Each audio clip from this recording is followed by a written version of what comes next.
Hai K-Powers, ini adalah alur cerita dari film Bloodshot. Cari posisi menonton yang nyaman, and 3, 2, 1, action! Film bergenre science fiction dan action ini disutradarai oleh David Wilson, yang dijamin sangat seru dan dramatis untuk ditonton. Film ini dibintangi oleh Vin Diesel sebagai Ray Garrison, seorang marinir yang dimanfaatkan tubuhnya oleh seorang ilmuwan yang bernama Dr. Emil Hecting. Ia diperankan oleh Guy Pearce. Lalu ada Eiza Gonzalez sebagai Katie, dan masih banyak lagi bintang-bintang lainnya yang menghiasi film ini. Namun sebelum kita mulai, jangan lupa klik tombol subscribe dan loncengnya ya guys. Scene bermula di kota Mombasakenya. Ray, seorang tentara yang ditugaskan untuk menjemput seorang sandera yang disekap kelompok teroris. Ray melawan beberapa teroris dengan saling tembak-menembak. Ray berhasil membunuh mereka semua hingga tersisa seorang pemimpin mereka. Pimpinan tersebut menodongkan senjatanya ke kepala sandera.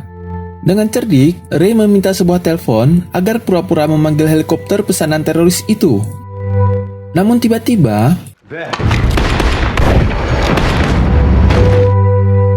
Ray dan tim berhasil menyelesaikan misi itu.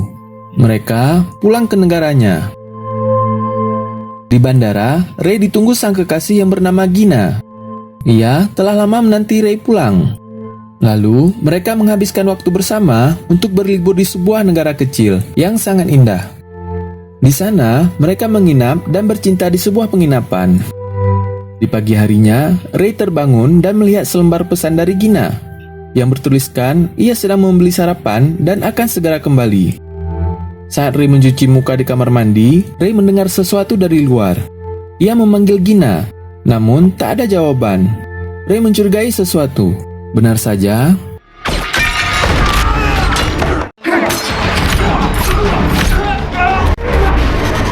khawatir dengan keadaan Gina, ia berlari keluar dan menabrak seseorang. Ternyata orang ini salah satu dari kelompok penjahat tadi. Ia membius Ray dengan sebuah suntikan. Ray yang terlihat sempoyongan akhirnya jatuh pingsan. Ray dibawa dan disekap di ruangan pendingin daging. Si penjahat masuk ke ruangan itu. Ia mengaku bernama Martin X. Martin bertanya pada Ray, siapa yang memberikan informasi tentang Sandra saat Ray melakukan penyelamatan di Mombasakenya.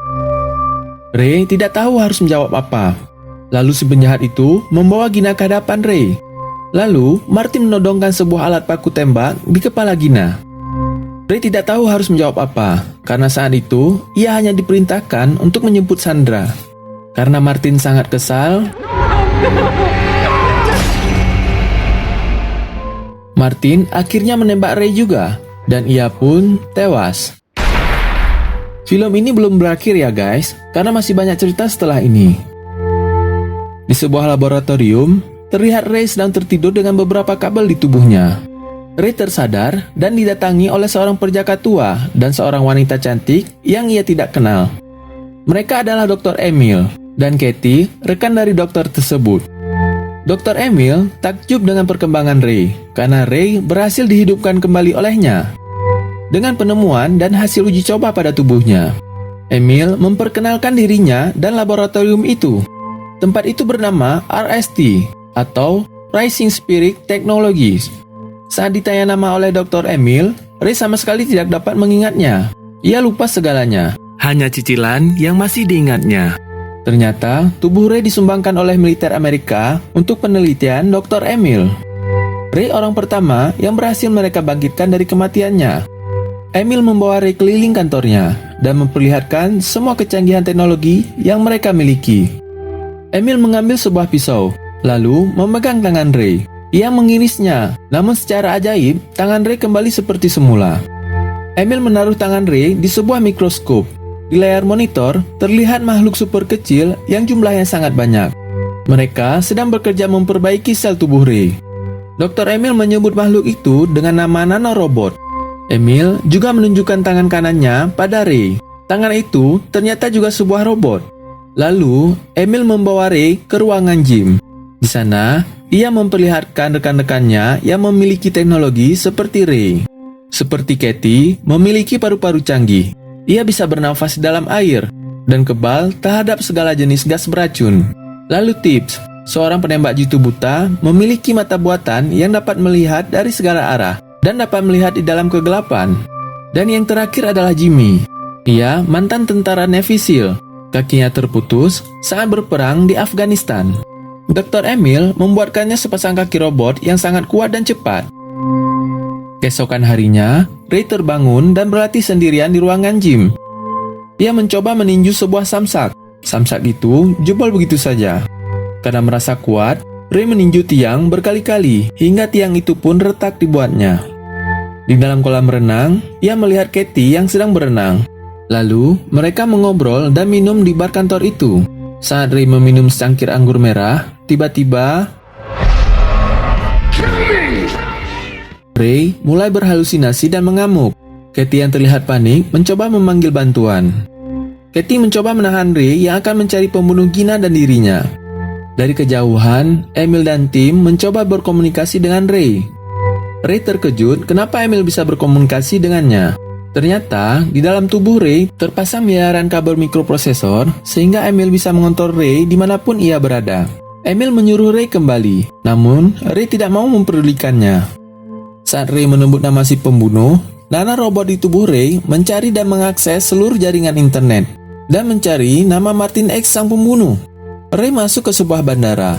Ia naik ke sebuah pesawat. Dengan kecanggihan teknologi di tubuhnya, ia bisa mempelajari cara menerbangkan pesawat dengan singkat. Ray mencari Martin si pembunuh ke Budapest, Hungaria. Terlihat Martin dan gerombolannya hendak pergi ke suatu tempat dengan pengawalan yang cukup ketat. Akhirnya Ray mengetahui keberadaan rombongan itu. Martin melewati sebuah terowongan. Ia sangat ketakutan dan memangku sebuah koper. Tiba-tiba, satu persatu lampu terowongan itu mulai padam. Lalu tiba-tiba, beberapa orang keluar memeriksa keadaan, lalu menghidupkan kembang api sebagai penerang. Dalam kegelapan, Ray datang menghampiri mobil Martin. Dari depan, Ray menembaki kaca mobil itu berkali-kali. Karena kaca mobil itu anti peluru, tembakan Ray sama sekali tak mengenainya. Salah satu anak buah Martin, sebut saja Ucup, keluar dari mobil dan menembaki Ray. Mereka mengira Ray telah mati. Mereka kembali memeriksa keadaan. Sesaat kemudian, Martin yang melihat dari dalam mobil akhirnya menyadari jika pria itu adalah Ray yang dulu pernah ia bunuh. Dari luar, terlihat tubuh Ray yang tertembak mulai memperbaiki dirinya sendiri. Ray ditembak berkali-kali, namun tetap saja tidak terluka. Ray menghabisi mereka satu persatu. Setelah selesai, ia menghampiri mobil Martin. Martin mencoba mengunci pintu mobilnya. Ray mengambil seorang mayat, lalu menyelipkan granat di tubuhnya. Kemudian menempelkannya di pintu mobil Martin.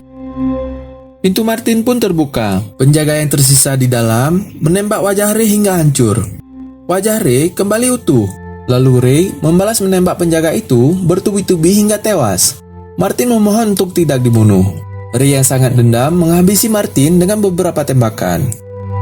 Di suatu tempat, rekan-rekan Emil menjemput Ray dengan sebuah pesawat, lalu membawa Ray kembali ke laboratorium. Ray mulai kembali diisi ulang nanorobot ke dalam darahnya. Dari atas, Dr. Emil yang melihat proses itu mulai menyuruh anak buahnya untuk merubah ingatan Ray. Mereka mengatur ulang ingatan masa lalunya, lalu merubah semua kondisi di sekitar kejadian, serta letak benda sesuai dengan keinginan mereka. Katie ke ruangan itu dan bertemu dengan Emil. Ternyata, Emil memanfaatkan Ray untuk dijadikan pembunuh.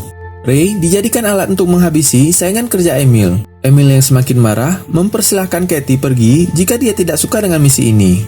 Katie tahu jika ia keluar, dirinya pasti akan dibunuh juga olehnya. Emil berjanji akan mengakhiri semua ini setelah rencananya selesai. Setelah simulasi kejadian selesai dibuat, Emil mulai kembali memutar rekayasa itu di ingatan Ray, lalu mengganti wajah pembunuh Gina dengan orang lain. Kali ini, wajah itu diganti dengan wajah Nick Barris, mantan rekan kerja Emil saat bekerja di perusahaan yang sama. Semua orang di laboratorium itu kompak menjalankan skenario seperti yang telah dilakukan sebelumnya. Ray kembali mencari pembunuh yang telah ditanam di dalam ingatannya. Skenario berjalan lancar seperti awal pembunuhan Martin X sebelumnya. Ray sampai di Inggris, tempat Baris berada. Dari kantornya, Emil terus memantau Ray yang baru masuk di kediaman Baris. Saat masuk, Ray melawan beberapa penjaga. Ia mendapatkan 4 tembakan di tubuhnya. Lalu, ia jatuh begitu saja. Ternyata, Ray pura-pura mati agar bisa masuk ke dalamnya. Baris mengetahui kedatangan Ray. Ia juga tahu, Ray adalah suruhan Dr. Emil untuk membunuhnya. Di ruangannya, Baris memanggil seorang teknisi yang bernama Wigan. Wigan adalah seorang ahli IT jenius yang menjadi tawanan Baris. Wigan membawa sebuah koper yang berisi alat canggih untuk menghentikan Ray. Ray yang dijaga ketat, tiba-tiba terbangun dan menghajar semua anak buah Baris yang menjaganya. Baris mulai ketakutan. Ia menyuruh Wigan menghidupkan alat canggih itu secepatnya. Ray terus menghajar satu persatu anak buah Baris yang menghalanginya. Emil yang dari tadi memantau Ray mengetahui alat di koper itu sangat berbahaya bagi dirinya. Ia menyuruh Ray untuk membatalkan pembunuhan itu, namun Ray tidak mau mendengarnya. Saat sampai di ruangan Baris mengatakan tidak pernah membunuh istri Ray. Mereka hanya memanfaatkan Ray saja, namun Ray tidak mau mendengarnya. Tak menunggu waktu lama, Ray menembak Baris dengan sebuah pistol di depannya. Saat Ray hendak pulang, seseorang menekan remote control yang dipegang Baris tadi. Remote itu membuat seluruh nanorobot di dalam tubuh Ray dan listrik di kota itu mati. Di kantornya, Emil mulai bingung karena koneksi dengan Ray terputus. Ternyata, yang menekan remote itu adalah Wigan, sang ahli IT. Wigan membawa Ray ke ruangannya. Di sana, ia mulai menghidupkan Ray dengan menyetrum listrik bertegangan tinggi. Wigan melepaskan ikatan di tangan Ray, lalu mulai memperkenalkan dirinya. Di awal perbincangan, Ray mengingat kembali wajah pembunuh istrinya dulu. Namun, ia heran dengan wajah mereka yang berbeda-beda. Wigan yang mendengarnya mencoba membantu Ray memecahkan masalah itu. Wigan pernah mendengar pembicaraan Baris. Hampir semua yang pernah bekerja dengan Dr. Emil akan dihabisi satu persatu. Terkesan seperti balas dendam karena telah mengkhianati Emil.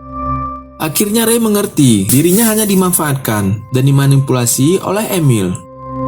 Ray mulai marah dan langsung mencari Emil.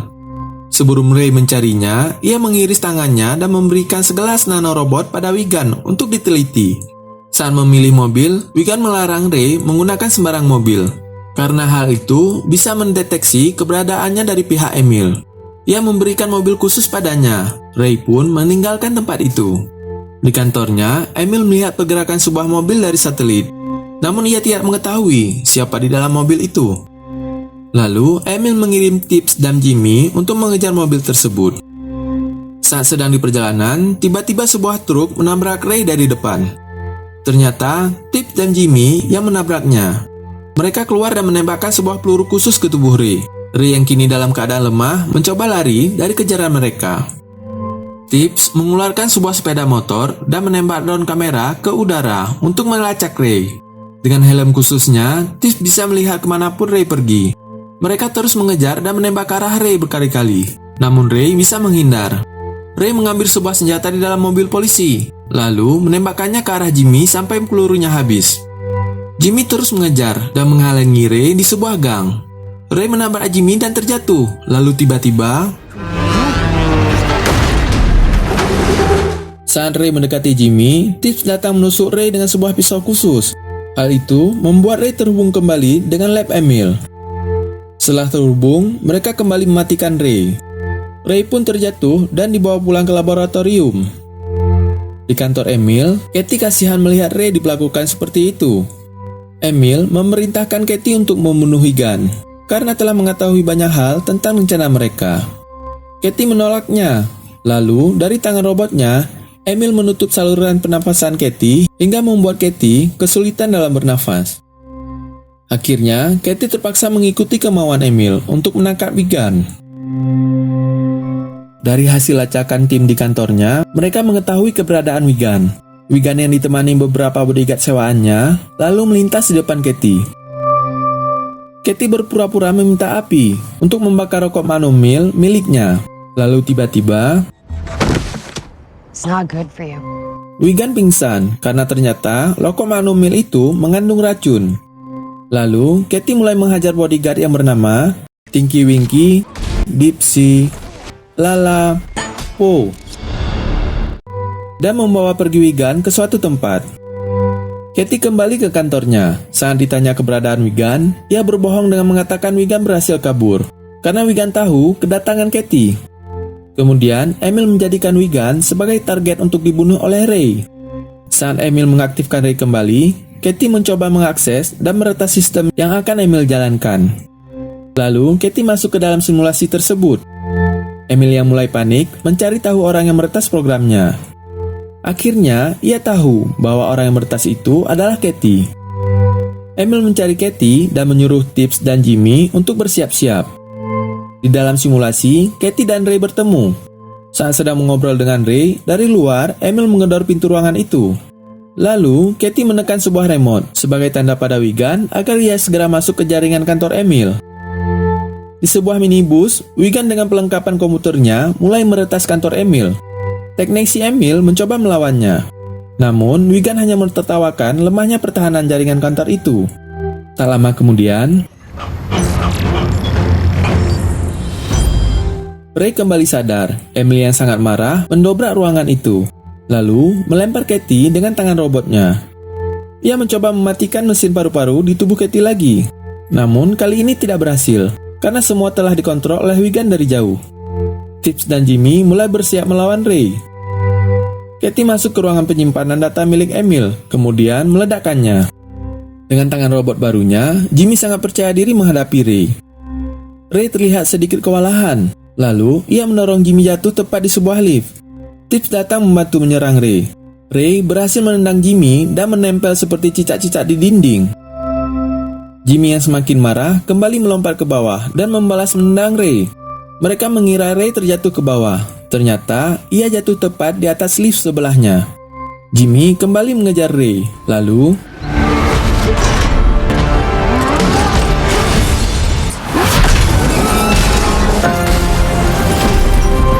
Jimmy yang gak punya akhlak sengaja memotong tali lift dan menjatuhkan Tips temannya ke bawah. Saat memotong tali satunya, Ray melompat ke arah Jimmy dan menariknya hingga ia terjatuh bersamaan. Nanorobot di tubuh Ray semakin kuat. Ia memotong kedua tangan robot Jimmy dan meninjunya dengan sangat kuat ke tanah. Dr. Emil mencoba kabur dengan mobilnya. Dari jauh, Ray melempar tangan robot milik Jimmy tadi tepat menembus bagian belakang mobilnya. Emil keluar dan mengambil senjata di bagasi mobilnya. Lalu, ia menembakkan sebuah bom ke arah Ray. Bom tersebut ditangkap dan sama sekali tidak melukai Ray. Ledakan bom itu justru menyerap tenaga dan membuat Ray semakin kuat. Emil kembali menembakkan sebuah bom. Namun, nanorobot di tubuh Ray mencabut lapisan luar bom itu. Lalu, saat di dekat Emil,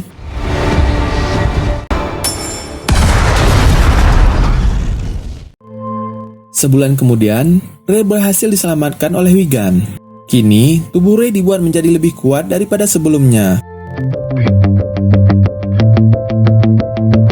Demikian alur cerita dari film Bloodshot. Jika suka dengan video ini, kalian tahu kan harus ngapain?